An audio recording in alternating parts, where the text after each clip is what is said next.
कोल्हापुरातील साळोखेनगर इथल्या doctor DY. Patil engineering कॉलेजमध्ये अनुज चेस अकॅडमीच्या वतीनं खुल्या एकदिवसीय बुद्धिबळ स्पर्धेचं आयोजन करण्यात आलं होतं.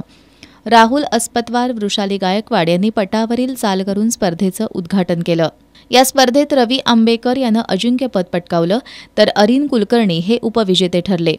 स्पर्धेत मानस महाडेश्वर, प्रणव मोरे, शशिकांत कबनूरकर, तनुष गांधी, अमन मायनेकर, अर्णव पोर्लेकर यांनीही विजय मिळवले. 9 वर्षाखालील गटात आरुष सनस यानं पहिला क्रमांक पटकावला तर विघ्नेश साळोखे यानं दुसरा, तसंच अथर्वराज ढोले यानं तिसरा क्रमांक मिळवला. या गटात वरद साळोखे, विहान अस्पतवार, अवनीश तानुगडे, सूर्यज साळोखे, आदित्य शुक्ला हे विजयी ठरले. तर वृद्धी गायकवाड आणि विद्या पाटील यांना उत्तेजनार्थ बक्षीस देण्यात आलं. पंच म्हणून बाबूराव पाटील यांनी काम पाहिलं. यावेळी धनंजय गुरव, योगेश सनस, प्रकाश तानुगडे, कृष्णात पाटील उपस्थित होते.